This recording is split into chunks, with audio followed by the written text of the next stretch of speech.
Hola chicos, ¿cómo están? Hoy continuaremos con la clase de literatura contemporánea. Específicamente conversaremos sobre las técnicas narrativas utilizadas en este periodo y sobre las novelas distópicas. El objetivo de esta clase es analizar, interpretar y comparar novelas de anticipación social distópica. Para esto es importante que recapitulemos lo conversado en la clase anterior, que es sobre que la literatura contemporánea busca evidenciar la crisis existencial del hombre contemporáneo, su soledad, su búsqueda de identidad, esta realidad inacabable que no da respuesta a sus inquietudes y a esta angustia que siente. Para poder manifestar esto en la literatura es que se recurre a ciertas técnicas, las cuales van a ser las que están aquí presentes y que vamos a ir trabajando una a una.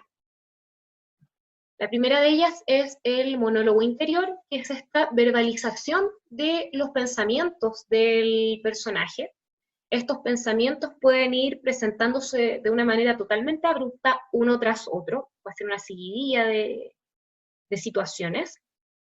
Y la sintaxis, que es el orden de las palabras dentro de la oración, y la puntuación se van a emplear medianamente.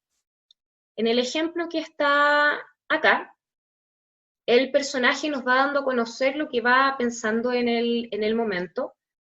Hay bastantes oraciones breves, seguidas una tras la otra, y que, claro, a veces una no se relaciona tanto con la que está anteriormente.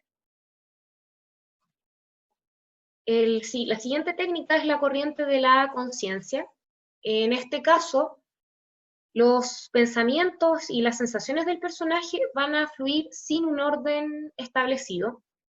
Debido a esto, no se va a abarcar un solo tema, sino que se puede saltar de un tema a otro sin ningún problema.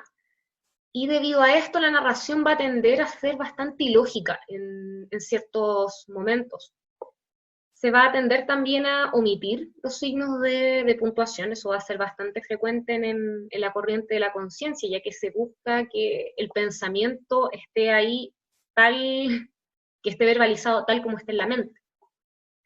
En el ejemplo que está aquí es de Ulises de James Joyce, que lo mencioné en la clase anterior. Si ven este ejemplo, se pueden dar cuenta que no hay uso de comas ni puntos, nada. Es todo lo que está en la mente del personaje, se verbaliza y ahí queda.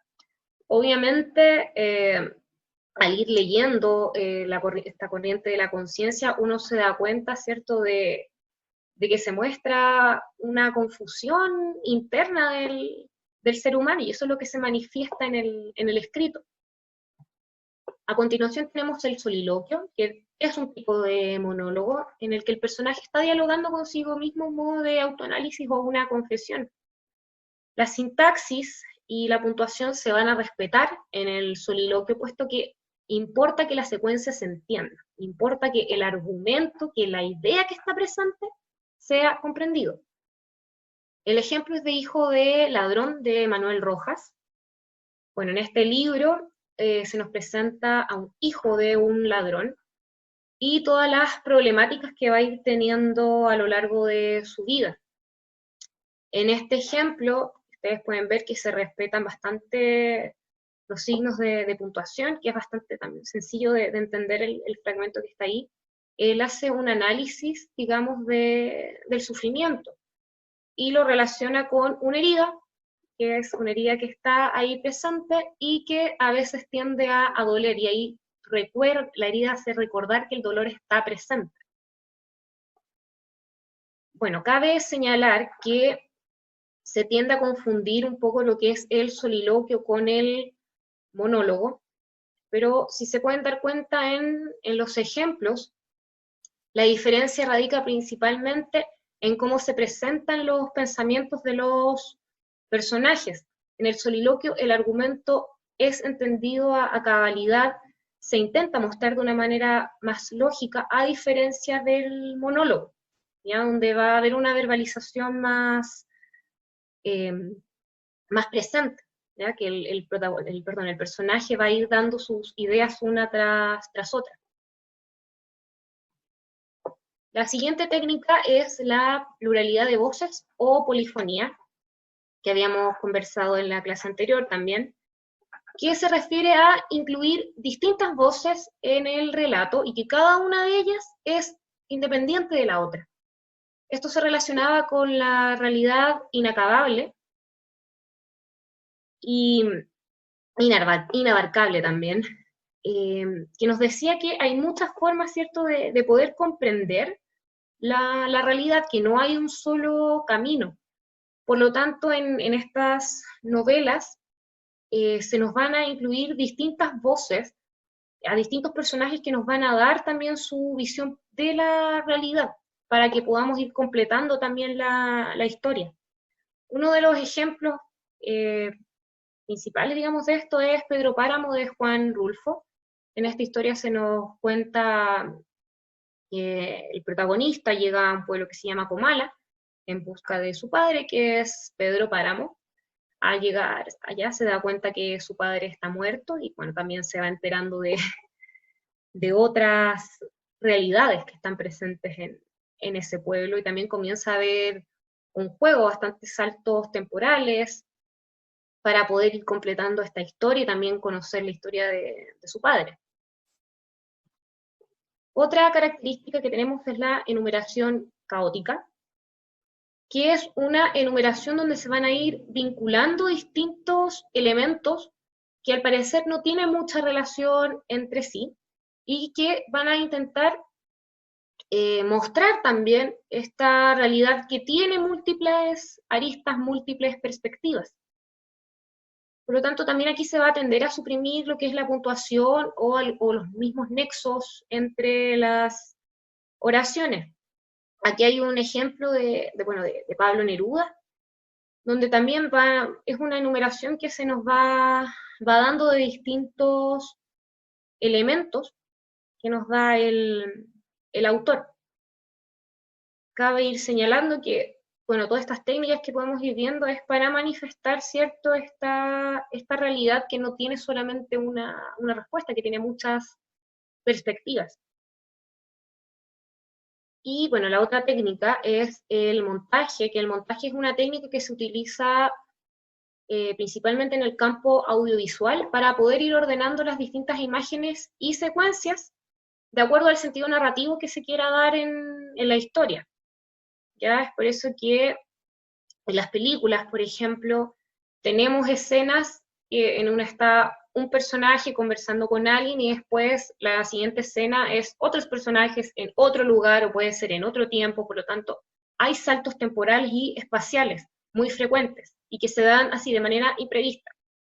Este recurso va a ser el que va a utilizar la literatura, ya estas anacronías, estos saltos temporales, ya sea al pasado o al futuro, estos saltos espaciales también, y esto lo va a manifestar en la literatura, por lo tanto se va a caracterizar por estos cambios abruptos de espacio y de tiempo. Se van a introducir hechos que se puedan ir dando de manera simultánea, que vamos a ver en el siguiente ejemplo.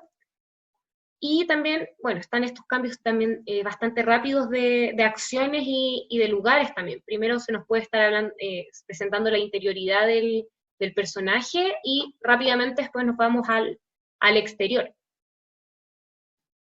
El ejemplo que les coloqué ahí es uno conocido por ustedes, es del cuento La noche boca arriba de Julio Cortázar, que si hacen memoria se van a acordar de este joven que andaba en moto y tiene un accidente y es llevado al hospital y comenzaba a tener este sueño, ¿cierto?, que está en la guerra florida y es perseguido por los aztecas. Y que ya cuando vamos llegando al final de la narración, el joven se da cuenta que el sueño no era este, sino que esa era su realidad. Y que el sueño era este joven que había tenido el accidente en la moto. Al haber leído este cuento, se pueden ir dando cuenta que hay un salto tanto espacial como temporal, o sea, de la época contemporánea se fue a una época pasada y obviamente también el lugar cambia. Y bueno, para continuar, ahora podemos hablar también de lo que son las novelas de anticipación distópica, luego de que ya conversamos sobre las distintas técnicas que se utilizan en la literatura contemporánea. Bueno, en la literatura contemporánea actual, sobre todo del siglo XXI, han salido bastantes libros de esta categoría. Los Juegos del Hambre, la saga de Divergente, por ejemplo, nos presentan, son claves, digamos, de esta novela distópica del siglo XXI. Pero tenemos que saber que esta novela, este tipo de novela viene de mucho antes y que también se enmarca dentro de lo que es esta literatura contemporánea y que va a centrarse en distintas problemáticas sociales. Lo que hace la distopía es plantear un lugar completamente negativo, un mundo indeseable para poder vivir, y que los discursos ideológicos, digamos, que llevan, digamos, esta sociedad, conducen a unas consecuencias extremas que tienden a ser negativas y nefastas para la sociedad. Es por eso que la distopía obviamente se opone completamente a la utopía que en algún minuto señalaba Tomás Moro, de este mundo ideal y que por lo tanto llegaba a ser inexistente en nuestra realidad. Lo que buscan las novelas de anticipación social distópica es explorar la realidad contemporánea con la finalidad de evidenciar que hay métodos que rigen nuestra sociedad o que forman parte de ella que nos llevan a vivir en sistemas completamente injustos.